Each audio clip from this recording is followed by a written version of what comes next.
Fact. Absolutely. Absolutely. Because when we go to what I call the energy basis of anything, we're talking about having a person identify the fact that they are at the core of their being well. And no matter what has happened or manifested in their experience, that was a deviation, but that is not now an indictment or a permanent situation that they have to carry for the rest of their life, unless, of course, they came forth with this as a divine intention. And so in my book, I separate the two, that some of these 170 mental and emotional diagnoses are what I consider a misaligned, happen as a result of a misaligned thought, or they may be a divine intention where the soul came forth wanting to live part or all of its physical journey with that particular manifestation to demonstrate that it's more than just its body and just its brain. Where does one's religious beliefs come into play when we're talking about disorders?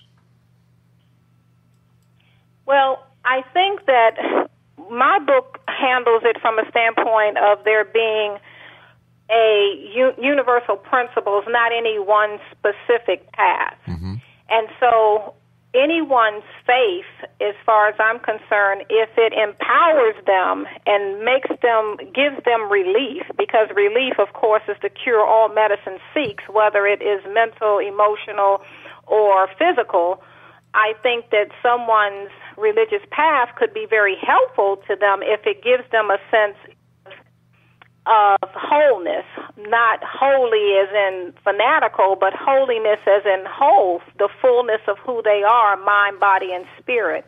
And so I think it can be an empowering force, or it can interfere with a person's ability to regain their alignment if that particular path does not agree with utilizing all of the methodologies available to bringing the person back into alignment. And what I mean by that is there are some people who consider themselves spiritual or religious, and they feel that they should not have to ever take any type of medication or see a psychotherapist or anything like that because they feel that that's against God or their higher power, whatever they term that higher power to be, versus having a broader view of it, because if they broke their leg, they wouldn't just go to their minister, they would go to the hospital. Exactly.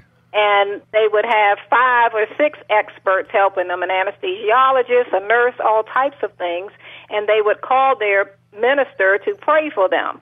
But when it comes to matters of mental health or the heart, many times people are reluctant to also utilize that multidisciplinary approach to bring themselves back into alignment with the fullness of who they are. Is it possible that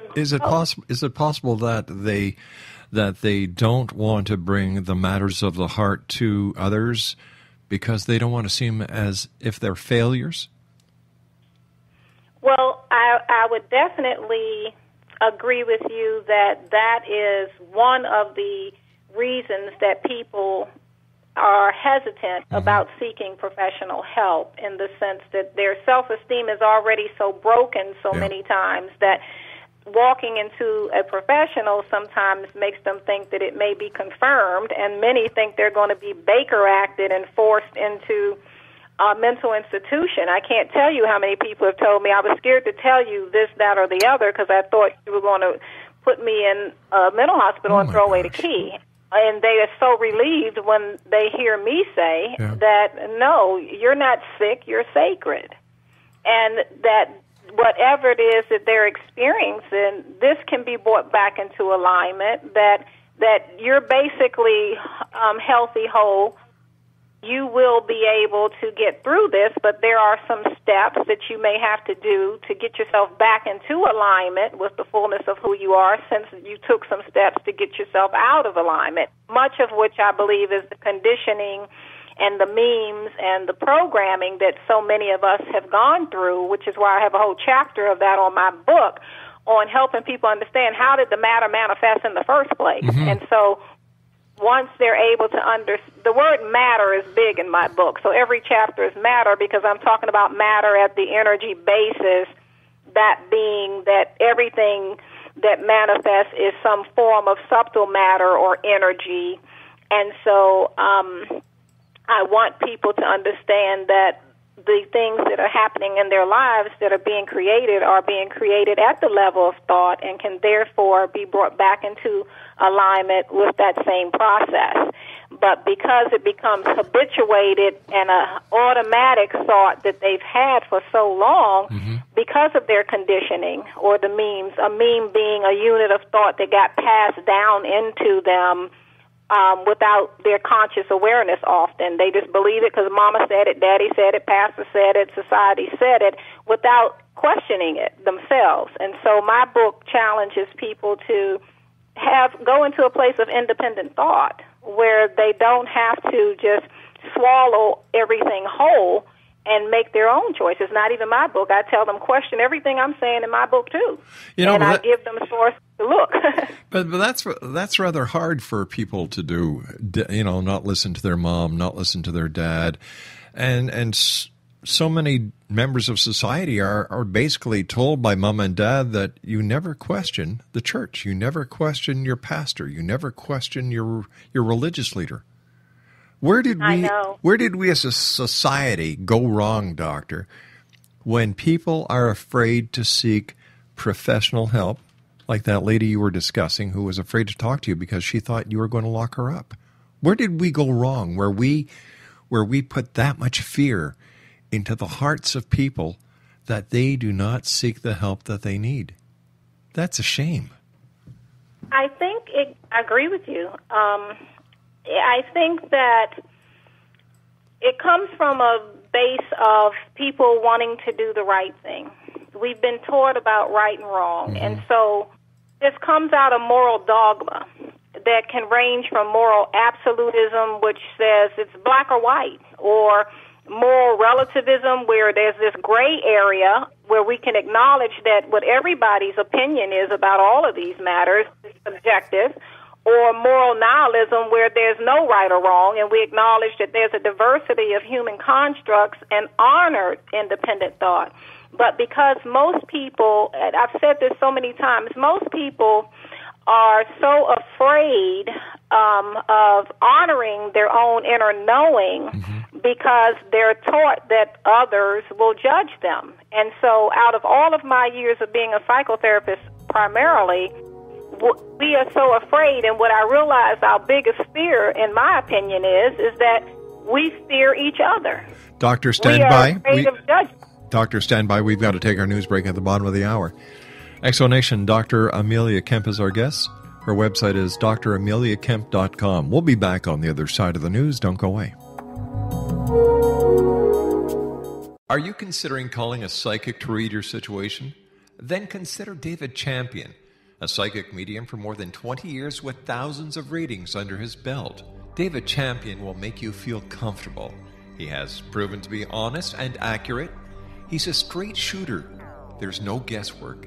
What he sees is what you get. While he is a medium, most of the calls focus on relationships, not only love, but work, school, neighbors, and more.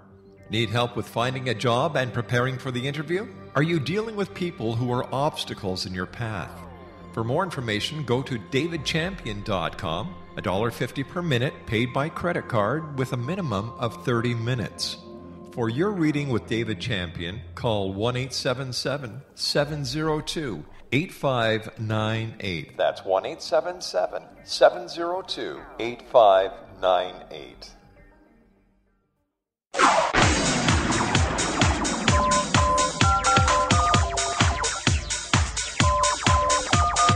Now you can dial in to listen to the X Zone Radio Show from anywhere in the world with Rob McConnell 24/7, 365 by dialing 213-401-0080. That's 213-401-0080. If you have a mobile phone or landline, the X Zone Radio Show with Rob McConnell is now at your beck and call at 213-401-0080. That's 213-401-0080, 24/7, 365.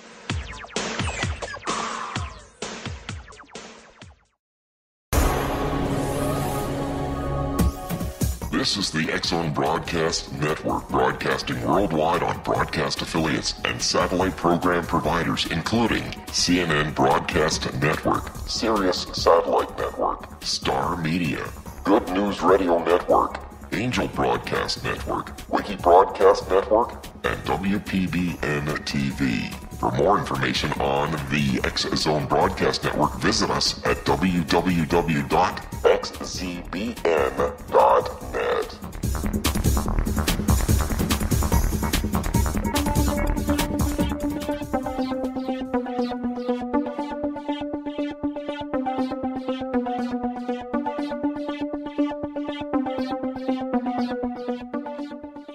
My name is Rob McConnell, and I'm the host and the executive producer of the X-Zone radio and TV show that is broadcast from our broadcast center in Hamilton, Ontario, Canada. And I have this op-ed that I would like to dedicate to Mr. Harper, the Prime Minister of Canada, Mr. Trudeau, and Mr. Mulcair.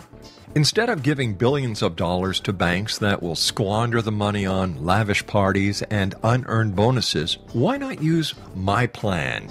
You can call it the Rob McConnell Retirement Plan. Now, there are about 10 million people over 50 in the workforce right now here in Canada. Pay each and every one of them $1 million severance for early retirement with the following stipulations. Number one, they must retire. 10 million job openings, unemployment fixed. They must buy a new car. 10 million cars ordered, car industry fixed. They must either buy a house or pay off their mortgage. Housing crisis fixed. And they must send their kids to school, college, university, and there you have the crime rate fixed. They must buy $50 worth of alcohol or tobacco a week, and there's your money back in duties, tax, etc. It can't get any easier than that, can it? By the way, if more money is needed, have all members of Parliament pay back their falsely claimed expenses and second home allowances. And if you think this would work, please share my idea with the other members of Parliament. Also, here's another idea. Let's put the pensioners in jail and the criminals in nursing homes. This way, the pensioners would have access to showers, hobbies, and walks. They'd receive unlimited free prescriptions, dental and medical treatment, wheelchairs, etc., and they'd receive money instead of paying it out. They would have constant video monitoring, so they could be helped instantly if they fell or need assistance. Bedding would be washed twice a week, and all clothing would be ironed and returned to them.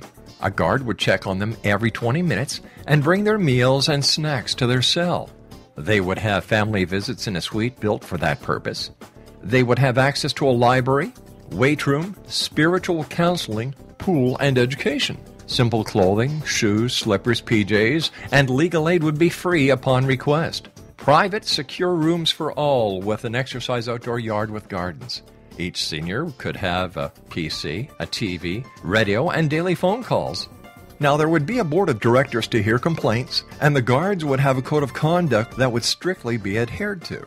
Now, the criminals, on the other hand, in the nursing homes, would get cold food, be left alone and unsupervised, lights off at 8 p.m., and showers once a week, live in a tiny room and pay $300 per week and have no hope of ever getting out.